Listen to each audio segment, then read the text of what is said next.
Hello everyone, it's Seth, probably better known as Saffron Olive, and it's time for another Instant Deck Tech. So Wednesday means it's Wildcard Wednesday here in Instant Deck Tech land, and we have a super spicy modern list to check out today. So let's say, maybe recently, you bought into zombies in standard, but you've been thinking, oh, maybe I'd like to start playing modern. Well, here's your chance. This is a zombie deck that plays quite a few of the standard staples and is apparently good enough to compete, at least on some level, in modern. So this is Green Black Zombies from Takasi Tsuya, who took it to a top 8 finish at the infamous Small Japanese tournament. But congrats to Takasi on their finish with the deck. A quick reminder before we break down Green Black Zombies for modern: if you enjoy this deck and you want to see it made into videos, take a minute, click the like button, the subscribe button,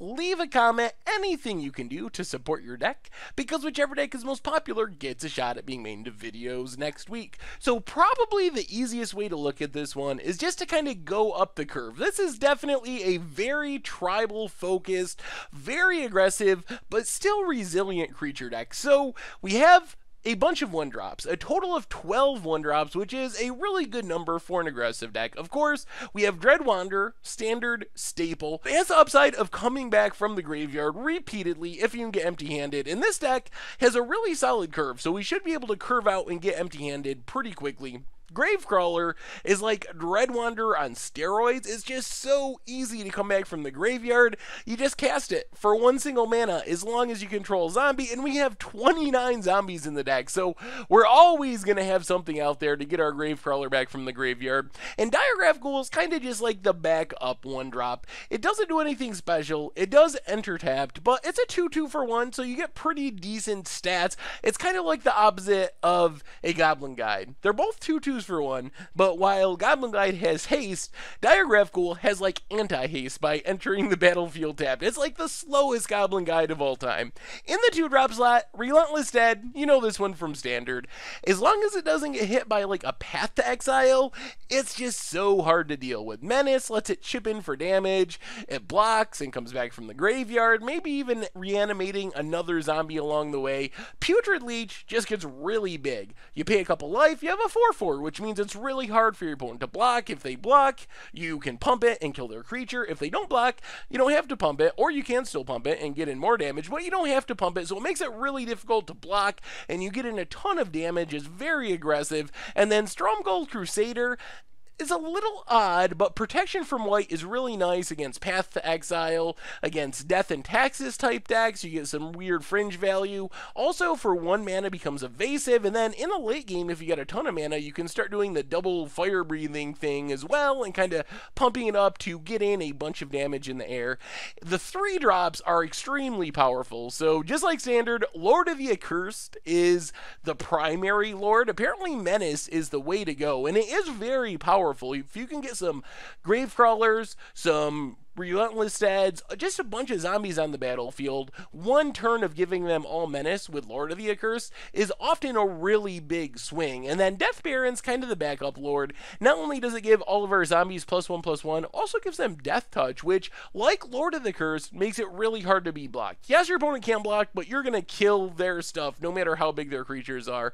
And then Geralf's Messenger is just another really resilient threat. If your opponent doesn't have a Path to Exile, it drains for 4 damage, it comes back from the graveyard even bigger as a 4/3 for 3 mana, and it already blocked once or gotten an attack, so it's just a very strong, hard to deal with threat. And that's kind of the theme of zombies. They're very aggressive, but unlike some kind of all-in aggro decks, there's a lot of resiliency built in thanks to Gravecrawlers, Dread Wanderers, Geralf's Messengers, Relentless Deads, all these threats that just keep coming back and coming back from the graveyard. Of course, unlike in Standard, where the graveyard hate, while it does exist now, is only okay, Modern has incredibly powerful graveyard hate. So that's one of the downsides with this plan, is something like a Rest in Peace just shuts down all of your graveyard, get everything back synergies forever, and then you're kind of playing a less good version of zoo with wild Mikados and bigger creatures, you kind of become a worse